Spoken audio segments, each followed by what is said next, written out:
Mono finds more joy in my company than he ever did in yours.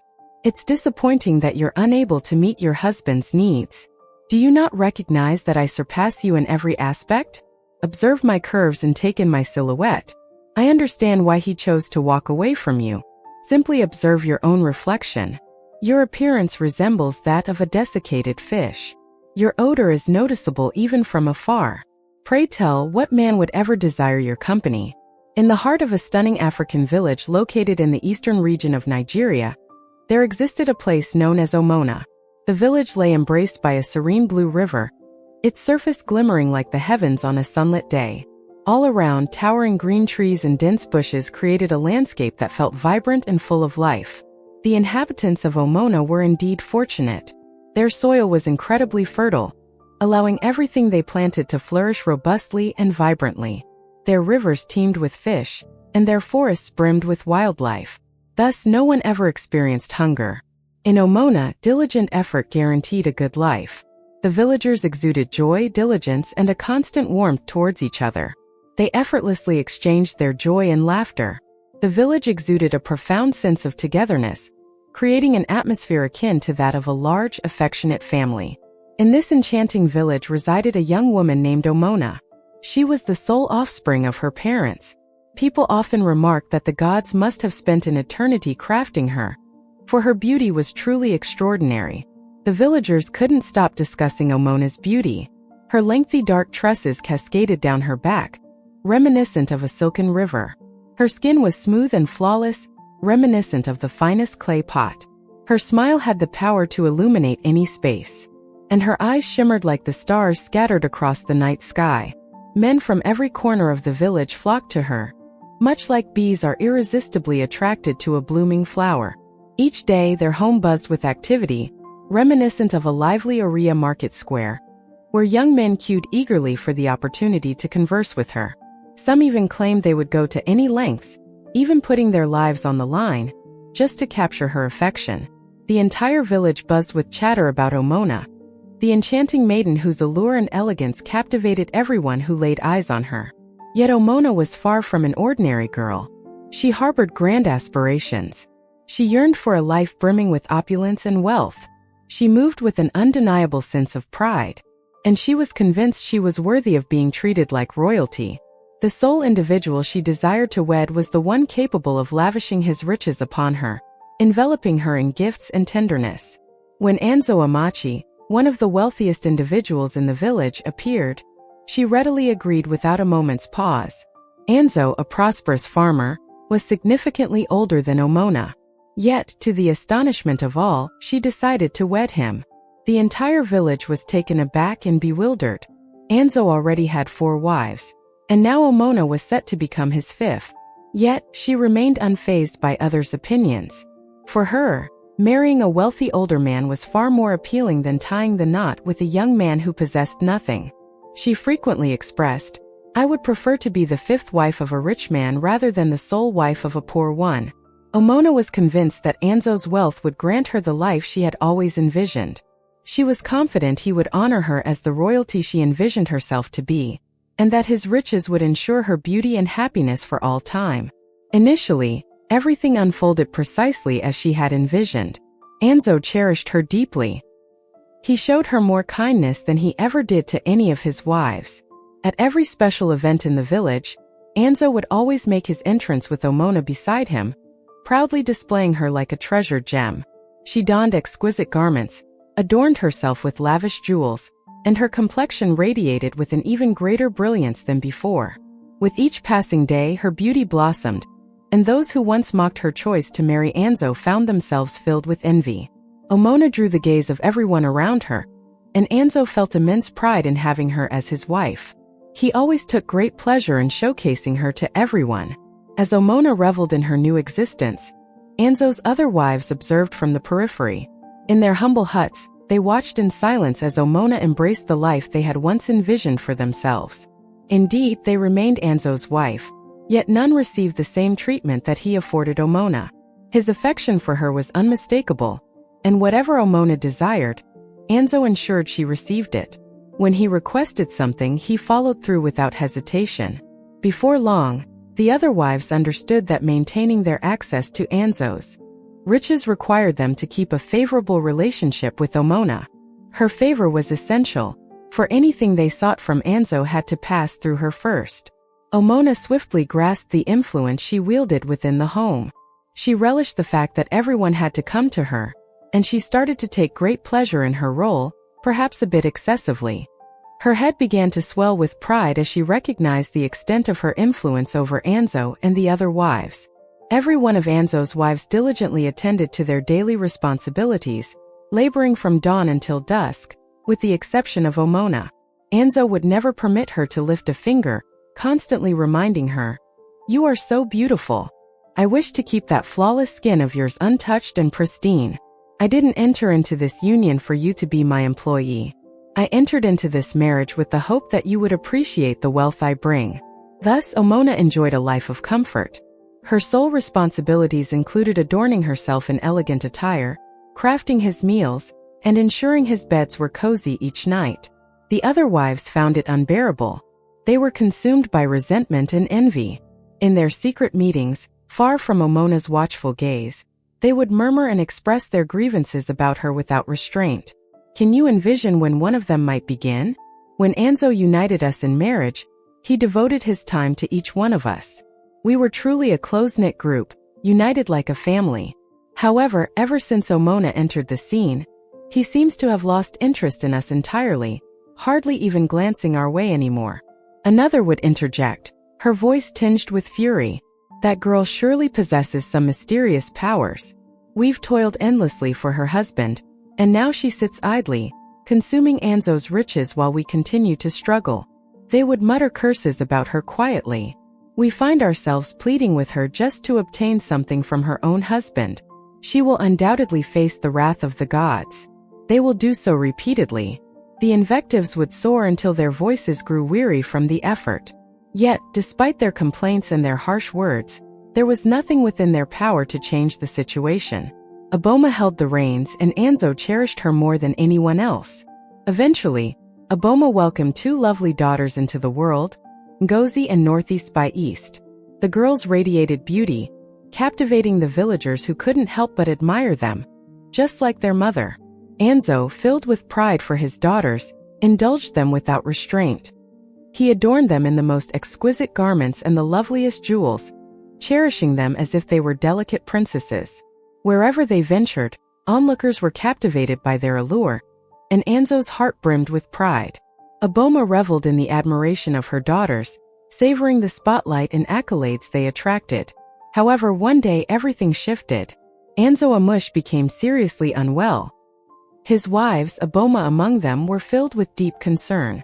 They encircled him, doing all they could to aid in his recovery. The village medicine man was summoned, skillfully blending herbs and concocting various mixtures in hopes of restoring his health. Yet nothing seemed to succeed.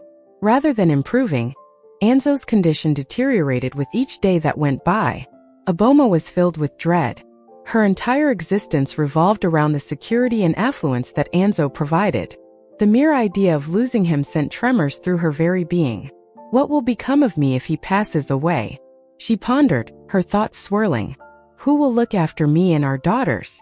A chill of dread enveloped her. She couldn't accept the idea that Anzo might perish. Yet, as the days stretched into weeks, it became evident that neither prayer nor tears could avert the impending reality. Anzo became increasingly frail, and at last, on a fateful day, he took his final breath. He departed, leaving Aboma and his whole family enveloped in grief and doubt.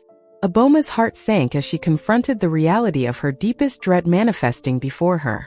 Anzo, the one who had cherished and indulged her, was no longer present, and the life she had known was on the brink of transformation. In the midst of the family's sorrow over Anzo's passing, Aboma's grief was the most profound. Her grief extended far beyond the loss of a spouse. She was engulfed by dread and anxiety. How would she manage to get through this now? She possessed neither a farm nor crops, nor any means of earning a living. Throughout her existence, she had depended on Anzo's affluence. She was his beloved spouse, enjoying a life filled with opulence. He never imagined that his time could come so quickly. With his absence, The weight of her circumstances crashed down upon her like a fierce tempest. With each passing day, her sorrow deepened. To make matters worse, she was aware that her co-wives had always held a dislike for her. They feigned friendliness solely due to Anzo. She had caught wind of their cruel remarks on numerous occasions. Now, without Anzo by her side, she felt utterly hopeless. Following the funeral, Aboma's deepest fears began to unfold. Anzo's abundance and prosperity were distributed, leaving Aboma and her children with nothing. Her co-wives were finally free to express their genuine emotions. Their long-held bitterness and anger erupted, pouring out onto her with an intensity that was both shocking and overwhelming. Every minor error she committed was seized upon as a reason for them to belittle her. The home that once felt like her domain transformed into an unwelcoming environment. In a place devoid of companionship, lacking both agricultural land and practical skills to rely upon, Aboma and her 2 daughters swiftly descended into hardship. Every day, they felt the relentless pangs of hunger. They found themselves without any food, and Aboma felt unable to reach out to her mother for assistance. Her mother was aged, unwell, and facing her own challenges. Aboma had become so accustomed to a life of ease and luxury that she felt an overwhelming lethargy when faced with the necessity of working for her survival, despite the fact that she had no other option at this point. In the end, Aboma found himself on the streets, begging for survival. Each day, she would set aside her pride and request food from her co-wives. This provided them with all the authority they required to mold her to their heart's desire. "Observe this foolish individual," they would remark, chuckling in secrecy. She believed Anzo was destined for eternity. Indolent individual, when you were basking in all their admiration, you didn't foresee this outcome, did you? Now you have the opportunity to experience what we endured. Their taunts pierced through her, yet Aboma found herself with no option but to withstand them. She had descended from the pinnacle of Anzo's household to its depths. In the face of her dire circumstances, Aboma stood firm in her convictions. She would linger at home all day, engaging in idleness. When others suggested she should find employment, she brushed off their advice. She had always possessed a certain pride that kept her from seeking employment. Ultimately, she continued to envision herself as the beloved and radiant spouse of Anzo Amachi, and in her thoughts, that signified she ought not to endure the hardships faced by everyday women. She turned a blind eye to the stark truths of her new existence, opting to maintain a facade. Despite her dire circumstances, she held tightly to the belief that she was too good to engage in any form of labor. Yet, beneath the surface, the burden of her decisions started to suffocate her soul. Aboma found herself ensnared in a web of pride, shame, and desperation, with no discernible escape in sight. Aboma's beauty remained unmistakable. Even after Anzo's death, her captivating beauty continued to draw the gaze of numerous married men in the village who regarded her as a coveted treasure to be claimed. With the knowledge of her husband's passing weighing heavily on her, and her fight for survival becoming increasingly difficult, they started to offer her gifts. Bundles of yams, cassava, and various provisions seeking to capture her heart. They recognized her plight and were aware of the hunger that plagued her and her children. However, their motives were far from virtuous. They sought to lure her into their chambers. It quickly became clear to Aboma just how much influence she still wielded over these men. A concept started to take shape in her thoughts. What's the point of enduring the grind of the market or toiling away at hard labor when she could simply leverage her allure to obtain what she desires? Aboma chose to trade her body for money rather than pursue a traditional job. Ultimately, she had to ensure that neither she nor her daughters succumbed to hunger. Thus, Aboma took on the role of the village's most sought-after companion, engaging with men in the community who were willing to pay for her company. This evolved into her method of endurance, and she persisted in this manner for years until her daughters matured. While Aboma managed to provide for her children and uphold a particular way of life, her standing in the village took a significant hit. A great number of women held a deep disdain for the person she had turned into. She had shattered countless households, enchanting men and leading them to forsake their families. Aboma was indifferent to the chaos she had caused. Her sole focus was on obtaining what was necessary for her survival. Within her thoughts, she felt there was no alternative. To the villagers, she was nothing short of a villain, a homewrecker who wielded her beauty as a weapon to manipulate and bring ruin. Among those captivated by her charm was Mwafo, a prosperous hunter and father of 6. Mwafo had always been a devoted family man until Aboma entered his life. However, once he began his affair with her, everything shifted. He became utterly captivated by her and quickly abandoned his wife and children to be with Aboma. For Aboma, Nwafo was an ideal match. He possessed great wealth, and his prowess as a hunter ensured a constant supply of food and fresh meat for his table. He revealed to her the treasures he possessed. With him by her side, Aboma felt a sense of ease, free from any worries. Nwafo poured all his love into her, showering her with gifts and attention while neglecting his own family. He was unmistakably engulfed by his fixation on Aboma. Meanwhile, at home, Ego, Nwafo's wife, was left to gather the fragments. Her heart lay shattered. She had crafted a life alongside Nwafo, the father of her 6 children. So what actions did he take? He had put in the effort with them. Every day, she fought tirelessly to ensure her children were cared for, pushing herself to the brink of exhaustion just to guarantee they had enough food on the table. Yet, despite her relentless efforts, it always fell short. How could she manage 6 children all on her own? Their children constantly squabbled over the scant food available to them. And Ego's heart broke anew each time she witnessed their hunger and suffering. She struggled to make ends meet for new clothes. And soon she started to resemble a mere echo of her past self, exhausted and weary. Each evening, Ego would find a spot beneath a tree, watching as tears flowed down her cheeks. Aboma, Aboma, she would weep, her voice heavy with sorrow. What have I done to you? What led you to make such choices that have impacted my life in this way? Her formerly joyful family had been shattered. All she could do was weep, lost in contemplation of how things had spiraled to this point. The women in the village who felt compassion for Ego started to urge her to face Aboma. How can you simply sit back and let another woman take your husband without a fight? Absolutely not. They advised her to visit Aboma's house and stand up for her husband. Initially, Ego declined. She was not the type of woman who subscribed to the notion of violence. She refused to stoop to Aboma's level. As the weight of suffering and hardship grew unbearable, she came to the painful realization that she could no longer endure it. Her children were in desperate need, and she could no longer bear to see them in pain. Action was necessary. With a heart heavy with anguish and urgency, Ego resolved to confront Aboma. In the quiet of the early morning, Ego stirred awake, her heart racing and her thoughts focused on the impending confrontation with Aboma. She could no longer endure the agony of witnessing her children's suffering, as her husband indulged in opulence alongside another woman. Without a moment's hesitation, she burst out of her house. Her voice resonated throughout the village as she called out, Aboma. Aboma! With each determined step, her fury surged as she approached Aboma's house. Upon her arrival, she continued to call out Aboma's name. Aboma stepped out of her hut, her expression marked by irritation. Why are you calling my name so loudly and frantically? Have you completely lost your senses? She growled. Filled with fury and sorrow, the voice erupted in response. Aboma, release my husband. Allow him to return to me. What have I done to you? 6 kids, Aboma, 6 kids. He left them behind to be with you. You are undoubtedly a most nefarious woman, and the deities will undoubtedly bring retribution upon you for your actions. Her voice trembled with feeling, the burden of her pain palpable in her expression.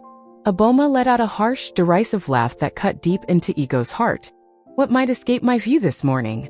She chuckled softly. Her laughter echoed with a mischievous delight, leaving Ego in a state of bewilderment, uncertain of what might unfold next. At last, as her laughter faded, Aboma's expression transformed into a steely, unyielding gaze. You are even more insane than I imagined, showing up here this morning to yell at me, Aboma said, her voice dripping with venom. Nwafo finds more joy in my company than he ever did with you. It's disappointing that you're unable to meet your husband's needs. Can't you recognize that I excel beyond you in every aspect? Observe my curves and take in my silhouette. It's understandable that he chose to walk away from you. Simply observe your own reflection. Your appearance resembles that of a desiccated fish. Your odor is noticeable even from afar. Pray tell, what man would ever desire your company? Nwafo is now under my ownership. And when I'm finished with him, perhaps, just perhaps, I might feel a twinge of sympathy for you and return him to you like the discarded object he truly is. Ego remained frozen in disbelief. Aboma's words pierced her, slicing through the tender layers of her already battered spirit. How could she utter such words with such audacity, so devoid of compassion? Tears welled in her eyes as she struggled to speak. Aboma, you are quite unkind and wicked. May divine justice come upon you for the suffering you have caused me and my children. Yet Aboma remained steadfast. She broke. Leave my home. No. Ego stood firm and unwavering. Her voice quivered yet remained resolute. I long to see my husband, Nwafo. Nwafo. Mafo. She called out his name, yearning for him to emerge and confront her. Before she had the chance to call again, Aboma charged at her, forcefully ejecting her from the compound. The two women engaged in a fierce struggle, their voices rising with shouts and expletives directed at one another. They exchanged blows, tugging at each other's garments and hair. Their anger erupted into a fierce confrontation. In an unexpected turn, Mafo, who had been quietly observing the unfolding drama from within, burst out into the scene. Rather than intervening to halt the conflict or soothe the circumstances, he astonishingly allied with Aboma in assaulting his own spouse. United, they unleashed a relentless assault on Ego, exhibiting no compassion as he launched both insults and attacks at her. Ego, worn and weary, was ultimately driven from the compound, her body sore and her heart in pieces. As she stumbled away, filled with shame and loss, her tears blended with the dirt below her. The burden of her husband's treachery and Aboma's harshness pressed down on her soul, and she realized that her life had irrevocably changed. Before long, the whole village was alive with whispers about Mafo and Aboma. It was hard for people to fathom the extent of the situation, leading many to speculate whether Mafo had fallen under her spell. Could it be, they murmured, disdainfully casting their gaze to the earth, to harbor fear of her? That woman must have employed some sort of sinister enchantment on him. Clarify this. What could possibly drive Mafo to forsake his own family in such a manner? The villagers shook their heads, murmuring their discontent. I've never encountered a woman so devoid of compassion in my life. Is she truly human? Or is she a feral creature, repulsed by her surroundings? As they strolled back from the market, their whispers filled the air with tales and tidbits. I sincerely hope my husband never gets caught in her web. That woman is quite malevolent. Aboma was met with a chorus of unkind words from everyone around. After enduring so much pain, Ego came to the painful realization that Aboma was determined to keep her husband by her side. In a state of despair and with a heavy heart, she resolved to lower herself and plead with Aboma. One morning she approached Aboma's hut and knelt at her doorstep, tears flowing down her cheeks. Please, Aboma, she pleaded, her voice trembling with raw emotion. We kindly request that Nwafo returns to us. His children are enduring hardship in his absence. Regardless of your feelings towards me, I implore you, for the well-being of our children, allow him to return home. Her cries echoed with a haunting blend of desperation and anguish. Yet Aboma, as always, displayed a complete lack of empathy. Rather than offering an ear, she erupted in laughter, ridiculing Ego's tears. Are you exhausted from your constant threats and your loud, frantic visits? Eventually, her laughter morphed into something more sinister. She seized a lengthy stick, brandishing it mischievously as she towered over Ego. Leave my presence at once, you sorceress. The woman, in a fit of rage, let out a piercing scream, pursuing Ego beyond her confines. Your presence here, seeking my help, is quite foolish. I've made it clear that Nwafo belongs to me. Go and attend to your children. The villagers were in disbelief at Aboma's cruelty. She was met with disdain from all, who took care to steer clear of her presence, particularly the women. Aboma, on the other hand, appeared completely indifferent. She persisted in her wild behavior, leaping from the spouse of one woman to that of another. The villagers could see her pattern unmistakably.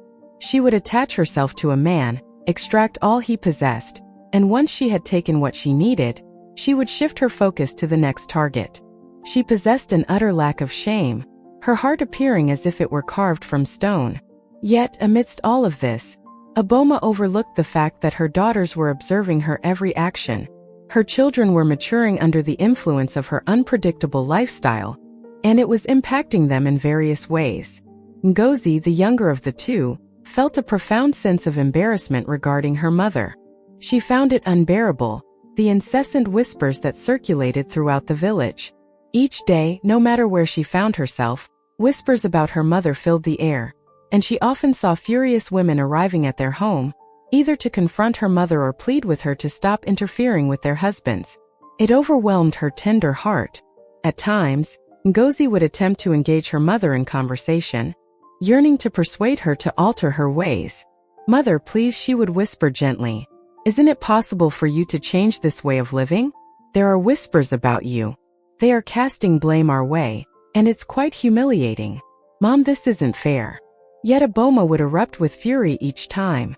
You foolish child, she would exclaim. What insights do you possess about various subjects? If I don't take this step, how will I provide for you? How will I look after you? The biting remarks consistently left Ngozi feeling despondent and isolated, retreating further into her realm of embarrassment and quietude. Northeast by East, in contrast, was entirely different from her sister. She was completely indifferent to the rumors. Northeast by East mirrored her mother in every way, bold, defiant, and utterly unbothered by the whispers of the village. She held a deep admiration for her mother's skill in managing the men in the village and frequently stood up for her mother's choices. Whenever a woman arrived at their home, whether to plead or to argue, Northeast by East would occasionally assist her mother in warding them off. She perceived no flaws in her mother's way of life, and rather than feeling ashamed, she welcomed it with open arms. For Northeast by East, this was simply how life unfolded.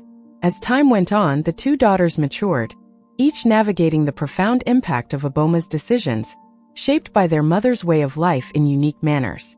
Ngozi and Northeast by East had transformed into young women, and their beauty captivated the entire village. Much like their mother, they possessed an undeniable beauty.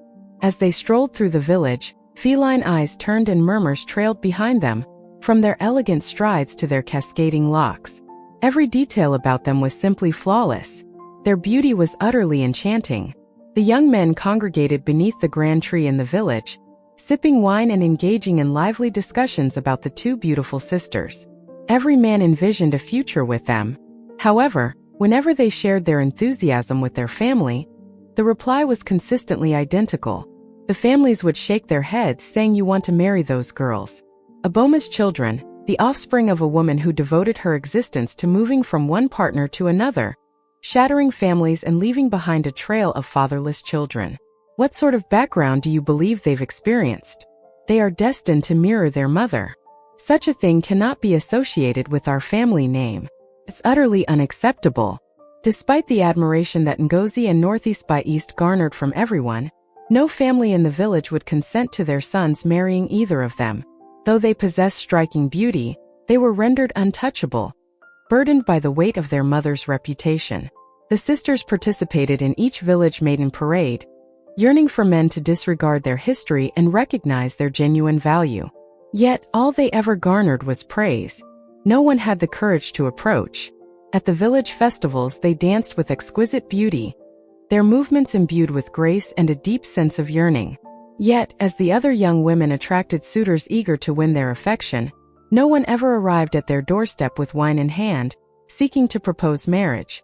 They observed their stepsisters, who lacked even a fraction of their beauty, as they secured husbands and began to build families. Their peers were now busy with 2 or 3 children, while no man had even dared to say hello to them. As time went on, Ngozi increasingly felt the burden of their circumstances as they aged. One evening, beneath a canopy of twinkling stars, Ngozi found herself seated next to Northeast by East. The crisp night air failed to soothe the tempest raging within her heart. With a look of concern, she glanced at her sister. "Northeast by East," she started. Her voice was gentle yet laced with worry. "Don't you feel concerned about our situation?" Northeast by East, perpetually unfazed, cast a glance at her sister and shrugged nonchalantly. "Could you clarify what you mean? What's going on?" Ngozi let out a heavy sigh. "Are you truly unconcerned that no one has ever approached you to propose marriage? Not a single one. Is it possible, even for someone who's intoxicated?" Northeast by East took a brief pause before responding. "I was concerned, but I've let it go. As no one is arriving, it seems prudent to cease our waiting. Let's embrace the role of the other woman, just like Mama did. Hey, Maziwa handed me some cash for you. He expresses a deep fondness for you.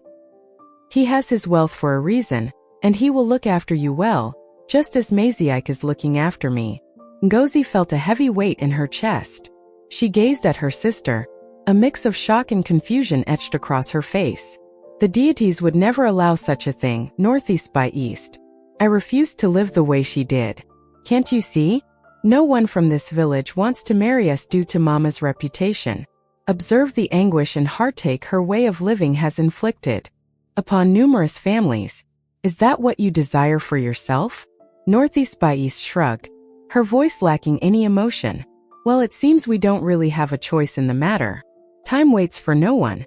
I have made my decision. Ultimately, Mama never compelled any man to stay by her side. They approach her and they approach me as well. Ngozi shook her head, her gaze heavy with disappointment. Your lack of shame is truly disappointing, Northeast by East. Are you truly paying attention to your own words? Are you aware of what you're expressing? I refuse to continue living this way, and I simply won't. I am departing from this village. I desire a different path for myself and my future children. There's a chance for your salvation, but it hinges on your willingness to join me. Northeast by East had firmly decided. She found herself embracing a lifestyle reminiscent of her mother's, relishing the attention and presents from married men. She found no justification for alteration. For her, this was the simplest path to existence, and she remained indifferent to the repercussions. Ngozi, however, remained steadfast in her choice. She could no longer envision a life in this manner, and she understood that departing from the village was essential for her to pursue a brighter future. With a heavy heart, Ngozi gathered her belongings and departed from the village, seeking a fresh start, while Northeast by East found herself ensnared in the cycle her mother had initiated long ago. Ngozi departed from the village, her heart filled with hope. It was exhilarating to begin anew in the city. In the village, she toiled as a tailor, meticulously saving every penny she could gather. She aspired to create a fresh existence, one free from the shadows of her mother's history and the judgments that accompanied it. However, urban life proved to be far more challenging than she had envisioned. After months of turmoil, she finally found her peace. The vibrant city was relentless, and everything appeared to unravel unexpectedly. She successfully secured a modest room to call her own. Despite lacking the funds to start her own shop, she secured a position with a woman named Alisa, who ran a large tailoring establishment. Alisa was a lovely, compassionate woman, roughly the same age as Ngozi. She enjoyed a joyful marriage with 2 children and embraced Ngozi as part of the family from the start. Alisa's warmth enveloped Ngozi, creating a sense of belonging. Collaborating with her was truly a gift. Ngozi possessed remarkable talent in tailoring.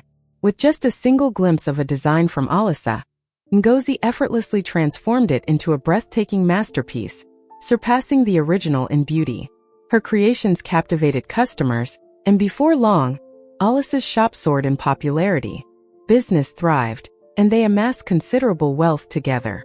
Ngozi's talent illuminated Alisa's business, making her undeniable value apparent to all. Yet, despite all this achievement, there appeared to be an emptiness in Ngozi's life. Even with Alisa's generosity and their flourishing enterprise, Ngozi was unable to dispel the lingering sadness that enveloped her heart. She believed that by departing from the village, her circumstances would transform. Yet here she stood, distant from her former abode, and still no man had entered her life. Each day she observed Alisa's husband visiting the shop, greeting her with gentle kisses and assisting their children. Their love was unmistakable, and though Ngozi felt no jealousy, it left her pondering what might be lacking within herself. In the stillness of the night, she would find herself seated before the mirror, gazing at her reflection for what felt like an eternity. She possessed an exquisite beauty. All agreed on that. But why had love eluded her? Why had no suitor ever come forth with the desire to wed her? The only men who crossed her path were those seeking nothing more than to share her bed. No one ever sought something profound, something enduring. The solitude pressed down on her heart like a heavy stone. Alisa observed that Ngozi maintained a constant silence at work, and this started to concern her. She found it perplexing that someone as gifted and striking as Ngozi appeared to carry such a heavy sadness consistently. Alisa, eager to lend a hand, started dedicating more time to her beyond the workplace. At times, she would invite Ngozi for lunch, and before long, they developed a strong friendship. Ngozi possessed a gentle spirit, and even in her moments of sorrow, there was a spark within her that Alisa found captivating. Whenever Ngozi smiled, it felt as if the sun had pierced through the clouds. Alisa frequently believed it was the most stunning smile she had ever encountered. On a serene Sunday evening, Alisa extended an invitation to Ngozi to come over to her home. As they sat together, engaged in conversation about life, Alisa felt it was the right moment to pose the question that had been lingering in her thoughts for some time. She leaned in, her voice barely above a whisper. Ngozi, your presence has been a tremendous gift in my life, and I wish to offer my support to you as well. I've observed that you don't seem to be happy all the time, and I'd like to offer my support if possible. Could you share what's been bothering you? Ngozi sat in silence for a moment, and then unexpectedly, tears started to flow from her eyes. All the anguish she had concealed for ages surged forth, and she wept without restraint. Alisa swiftly approached her, enveloping her in a warm embrace of solace. That night, Ngozi opened up completely, sharing her deepest thoughts with Alisa, concerning her family, the standing of her mother, and the sorrow of never receiving a marriage proposal from a man. I want to marry, she sobbed, her voice trembling with emotion. Alisa, I desire to have my own partner and family. I desire to create my own family, just as many other women do. What prevents me from having that? Is that really too much to request? What is the matter with me? Alisa embraced her with fervor, her own tears streaming down. She was in disbelief at the words that reached her ears. How is it possible that a woman as stunning, gifted, and compassionate as Ngozi has never received a marriage proposal from a man? Alisa recalled a time when suitors eagerly sought her hand in marriage, despite not possessing the same beauty as Ngozi. It was illogical. A profound sorrow enveloped her as she contemplated her friend's plight, grappling with the harshness of life's inequities. This isn't ordinary, Alisa whispered, still holding Ngozi close. You are perfectly fine, Ngozi. You are worthy of every ounce of love and joy this world has to offer, and I am here to support you in that journey. We'll navigate this journey side by side. That night, Alisa was restless, unable to drift into slumber. She shifted restlessly from one side of the bed to the other. Her husband, observing her unease, inquired, What troubles you, Alisa? What is causing your restlessness? Alisa sat up and confided her concerns to her husband. They both concurred that the situation was unusual and chose to pursue spiritual guidance for Ngozi. Alisa and her husband held strong Christian beliefs, convinced that if Ngozi's issue was of a spiritual nature, their pastor would be able to assist her. The following day, Alisa resolved to assist Ngozi by taking her to her church to meet with her pastor. Upon their arrival, the pastor greeted them with genuine warmth. As Ngozi began to share her story, the pastor listened intently, deeply touched by her words. It was difficult for anyone to comprehend that someone as remarkably beautiful as Ngozi could endure such profound challenges. Upon her completion, the pastor lowered his head in solemn prayer, searching for direction. In an instant, he halted and gazed at Ngozi, his expression turning grave. Ngozi, he murmured gently, I've discovered the source of your troubles.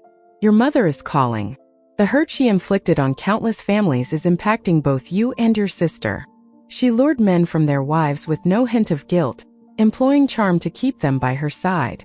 Numerous families experienced fractures, children endured hardship, and the wives were left in despair. The suffering they endured was profound. He went on, there was one woman in particular, a mother of 6 children. In her sorrow and despair, the mother turned to her husband and unleashed a curse. She expressed, the manner in which you have claimed my husband, rendering me a widow while he yet breathes, and leaving my children without a father. Your daughters will never experience the happiness that comes with a husband. They will roam aimlessly, much like you did, and their end will be filled with despair. Joy and love will elude them. As the pastor spoke, a wave of memories washed over Ngozi. She recalled Ego, the woman whose spouse had left her for a boma. Her tears flowed down her cheeks as the burden of the curse settled in. Was it possible that her mother's actions had sealed her fate, leaving her to be single and unloved? Could this be the reason no man had ever stepped forward to propose to her? The thoughts weighed heavily on her heart. The pastor observed her tears and softly grasped her hand. Ngozi, he said gently, there is a way out. Divine love transcends all, and its strength surpasses any affliction. If you welcome him into your life, I will keep you in my thoughts, and he will free you from any burdens that have been cast upon you due to your mother's transgressions. Ngozi, engulfed by a wave of hope, sank to her knees. With her heart wide open, she dedicated her life to Christ in that very moment in the pastor's office. The pastor offered a heartfelt prayer, seeking divine intervention to lift the weight of her mother's past and liberate her from its lingering shadows. With fervent conviction, he offered his prayers, proclaiming that Ngozi's future would be transformed, brimming with love and happiness. As the prayer concluded, he urged her to cultivate a close relationship with God, promising that this would distinguish her from her family's history and usher her into a fresh chapter of life. In the weeks that followed, it appeared as though everything remained the same on the surface. No fresh opportunities or suitors entered Ngozi's life right away, yet there was an unmistakable change within her. She was free from the burden of sadness. She frequently wore a smile, shared laughter with customers, and engaged in playful banter around the shop. The police observed the transformation and felt a surge of joy at witnessing this new, more vibrant aspect of Ngozi. After what seemed like an eternity, Ngozi experienced a profound sense of freedom. Even though circumstances were not ideal, she carried a sense of tranquility within her and a glimmer of optimism for what lay ahead. As the sun dipped below the horizon, Ngozi made her way home from work when a car suddenly appeared beside her. The driver complained softly and called out to her. "Hello there, how have you been? You look so beautiful," he remarked, a smile gracing his lips. "Would you be okay with a complimentary ride?" Ngozi pivoted and cast her gaze upon him.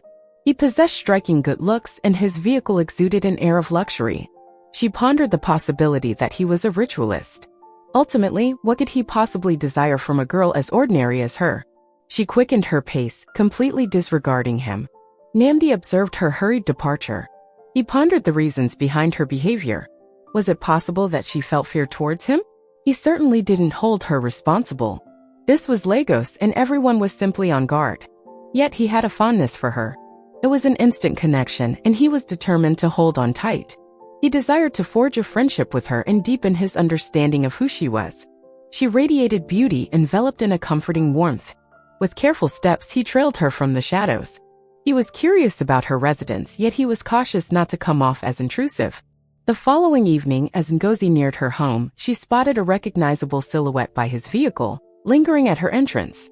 Her heart raced as she recognized the unfamiliar face from the day before. How could he possibly know her address? She pondered, a blend of astonishment and intrigue washing over her. She welcomed him with a hint of hesitation as he moved a little closer to her. His expression revealed a blend of anxiety and resolve. Namdi began, his voice earnest. "I apologize if it seems like I'm following you. Yet here I am, a man pursuing his desires. I have a fondness for you and I'm eager to learn more about you. I assure you there's nothing hidden behind my words." Ngozi observed him intently. His eyes appeared sincere. And indeed, she yearned for a companion in her life. However, she was not inclined to hastily engage in any decisions. She had endured far too much to rush into a decision. She was determined to safeguard her heart. Apologies escaped her lips, she managed to say. Her voice was steady yet resolute. "I understand it's not your intention, but I really don't like the idea of you lingering at my gate like this." With that, she pivoted and strode into her compound. Namdi stood there utterly stunned. Namdi was in disbelief over the events that had just unfolded. He had always received a yes, never facing rejection in his life. Women often found themselves drawn to him, captivated by his charm and affluence. Yet, Ngozi appeared completely indifferent to all of it. Her serene dismissal only deepened his fascination with her. She stood out in a way that intrigued him, and he was determined to pursue her relentlessly. The following day, Ngozi found herself chuckling as she recounted her meeting with Namdi to Alisa. "That individual is following me closely. Initially, I encountered him on the road as I was coming back from work. And then at my gate," she inhaled sharply. "I'm curious about how he discovered my address." Alisa chuckled with genuine delight. At times, these men can be quite unpredictable. "So, what actions did you take?" "Well," Ngozi continued, "he appears quite affluent and you should have seen his vehicle.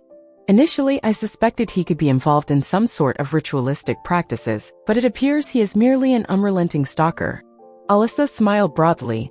"Exercise caution," she cautioned, yet her eyes glimmered with intrigue.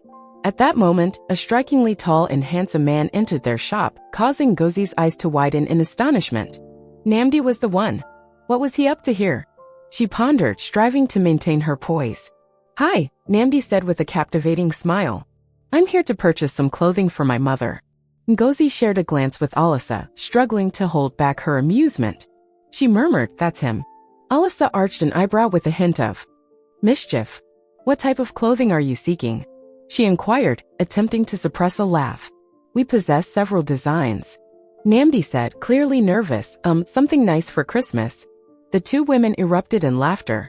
It's just February, Alyssa playfully remarked.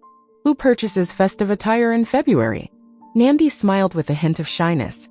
All right, you caught me, he confessed. I'm here because I have a strong affection for your friend.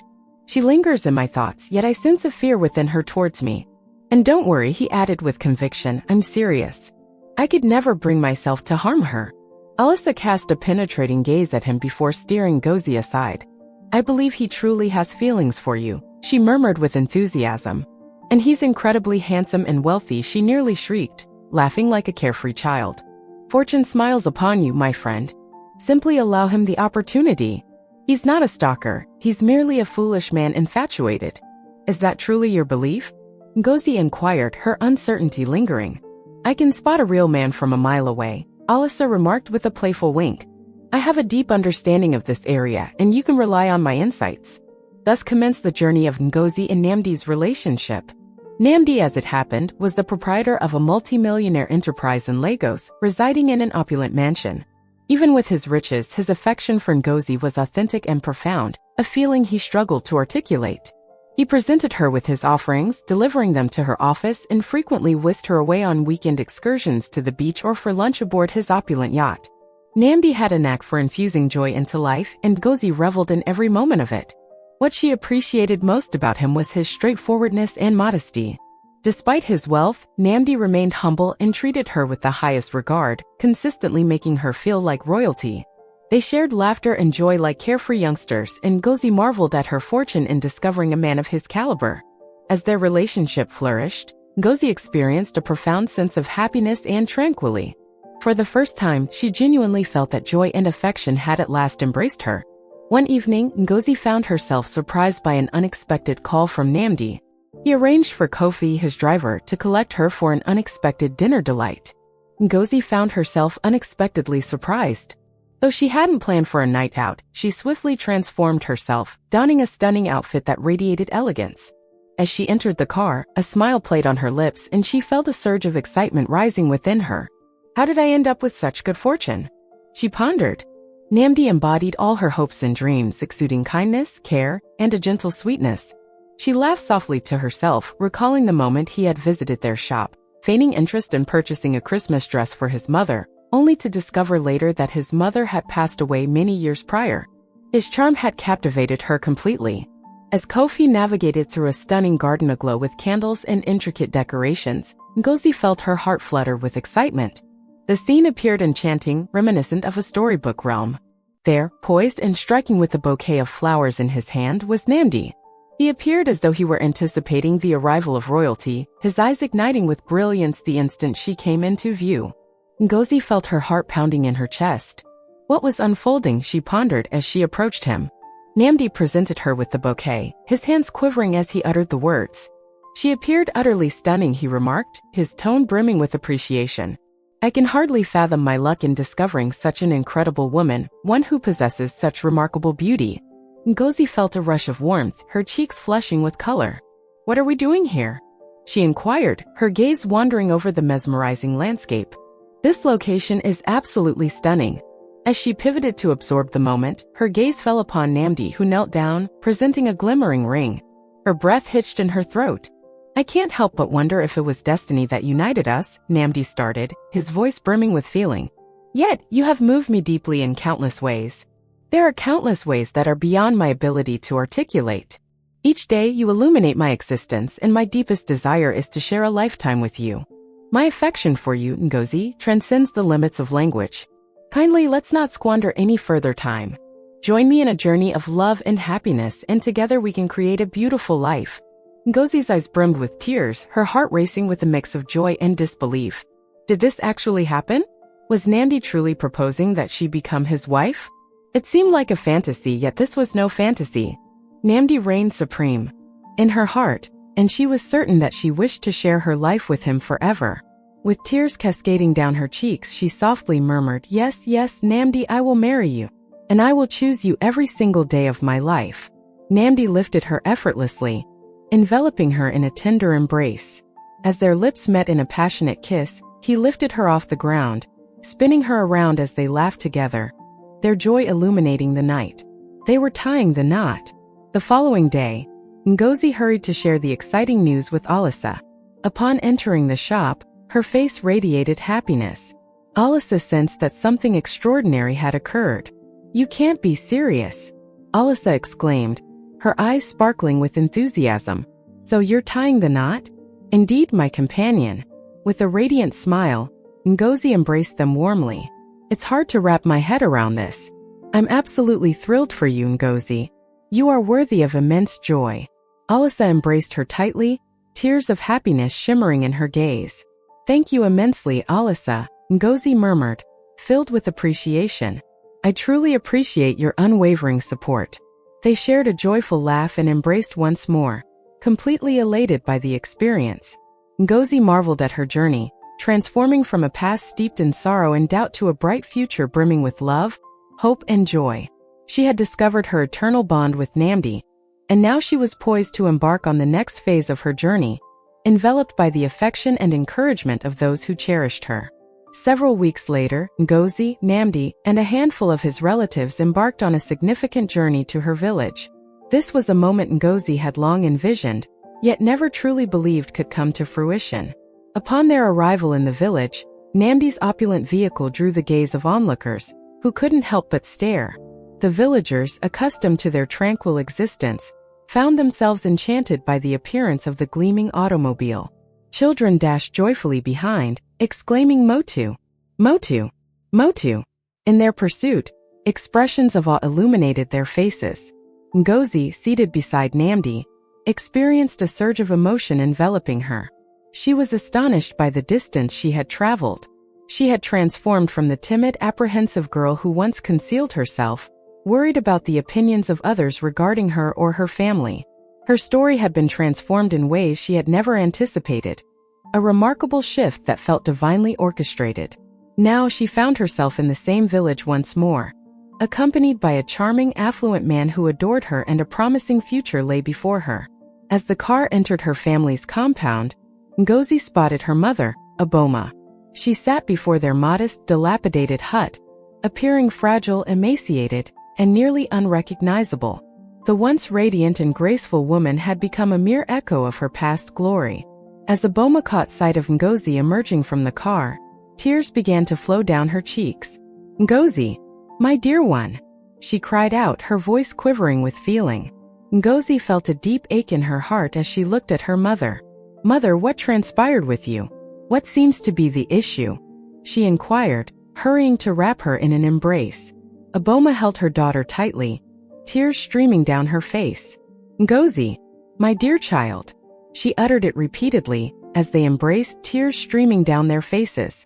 After such a long time apart, the years of distance vanished in an instant during their heartfelt reunion. Following their heartfelt embrace, Ngozi presented Namdi and his relatives to her mother. The announcement of Ngozi's upcoming marriage circulated swiftly, prompting several family elders to be summoned to the residence. Aboma could scarcely comprehend what she was hearing. Her daughter Ngozi, the one she had worried would remain single forever, was now engaged to a charming and affluent man from the city. It seemed like a wondrous occurrence. Yet, amid this happiness, a profound sadness lingered in Aboma's heart. Nibi, her other daughter, had passed away. She passed away during childbirth, having followed in Aboma's path and becoming pregnant by a married man. The burden of Nibi's passing had shattered Aboma's soul. She bore the weight of responsibility for what had transpired with her daughter. "If I were to take her life, tears would surely follow. I ought to have been the one to perish. I fell short in my role as a mother to my children." The weight of guilt enveloped her, and amidst her sorrow, she succumbed to illness, left without a soul to tend to her. But now, upon seeing Ngozi, her joy resurfaced, and for the first time in quite a while, she smiled amidst her tears. She felt immense gratitude that Ngozi had opted for a different journey, and had avoided the error she once made. Following the introduction ceremony, Namdi and his kinsmen devised plans to return in a few weeks for the traditional marriage. They departed the village with a sense of joy, yet Ngozi chose to linger for a bit longer. She had to dedicate more time to her mother, not only to provide care but also to uncover the truth about Nibi and to share the uplifting news of Christ. Ngozi observed the deep sorrow and despair in her mother, understanding that what Aboma truly required was the embrace of divine love and the gift of forgiveness. That evening, as they sat together, Aboma revealed the heartbreaking news of Nibi's passing to Ngozi. Ngozi wept inconsolably throughout the night, grieving for her sister. "If only she had heeded my words. If only she had come to the city with me," she lamented. The following day, Ngozi experienced an improvement in her spirits. She softly started to unfold her own story to her mother, sharing her journey of discovering tranquility and joy through her faith. Aboma absorbed every word, tears streaming down her face as Ngozi shared her story. "I never understood the repercussions of what I did," Aboma lamented, her voice heavy with remorse. "I have caused pain to many individuals. I endured a difficult existence, and now I recognize the hurt I inflicted." Ngozi grasped her mother's hand firmly. Her heart ached for her. "It's all right, Mama," she whispered gently. "What truly matters is that the opportunity still exists. Divine assistance is still available to you, just as it was for me. It's essential to find forgiveness within yourself and dedicate your life to Him. Additionally, you will pursue reconciliation with those you have wronged, and then permit Him to mend your wounds. The sole path to discovering joy and aging gracefully lies in this approach." Aboma nodded, her heart burdened by the shadows of her past, yet brimming with a flicker of hope for what lay ahead. In that moment of profound despair, she felt utterly shattered, longing for assistance, and realized that what she truly needed was divine intervention. She chose to dedicate her life to Christ, believing that He would relieve her of her guilt and suffering. Seeing Ngozi, who had discovered love, joy, and peace in the midst of it all, ignited a sense of hope within her that had been absent for years. As Ngozi prayed with her mother that night, Aboma's tears of sorrow transformed into tears of relief. She sensed the weight of her past starting to fade, and for the first time in ages, a flicker of tranquility settled within her heart. A few weeks later, the whole village came together in anticipation to witness the magnificent marriage ceremony of Ngozi and Namdi. The atmosphere brimmed with happiness and festivity, as the banquet featured an abundance of food, melodies, and cheerful laughter. The villagers would always remember that day. The beauty of Ngozi and her husband in their exquisite traditional marriage attire captivated everyone, their love shining through every smile and glance they shared. The villagers, who had once harbored skepticism about the potential of Aboma's family, now found themselves captivated in wonder. Here stood Ngozi, the daughter of a once controversial figure, embarking on a new chapter as she married a wealthy, kind-hearted man from the city. As Ngozi and Namdi swayed in rhythm, their eyes locked in an unbreakable gaze, lost in the moment. Their love was unmistakable, radiating warmth and joy, and it was apparent to all that they had indeed discovered their perfect matches. Following the ceremony, Namdi and Ngozi made their way back to the city, filled with anticipation to start their new life together as a married couple. Life unfolded for them in a tapestry of love, tranquility, and joy, as they treasured each moment shared in their togetherness. In the village, Aboma had transformed into someone entirely different from the woman she once was. Her transformation was apparent to all. She pursued reconciliation with those she had wronged, striving to mend the bonds with the families she had affected. Even though her body had weakened, her spirit soared with newfound vigor. Ngozi, always the devoted daughter, ensured her mother received the best care possible.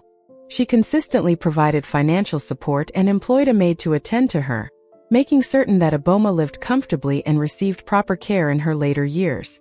Aboma embraced her new life with gratitude, forever changed by the second chance that God had bestowed upon her. She felt a deep sense of happiness witnessing her daughter in a joyful marriage, reassured that her past missteps had not hindered Ngozi's future. In her final years, Aboma experienced tranquility, fulfillment, and joy, a stark contrast to the life she had previously known. She had absorbed her lessons. Hey friends, thank you for tuning in to this incredible tale, and I hope you found it as delightful as we did while creating it. Please share your lessons in the comments below, and remember to click the subscribe button if you haven't done so already. Be sure to activate your notification bell to stay updated whenever we share new tales. I truly appreciate all the support, encouragement, and kind words you've shared. They hold immense significance for me, and I truly cannot express my gratitude enough. Thank you immensely. For now, I must take my leave and look forward to our next tale together. Farewell.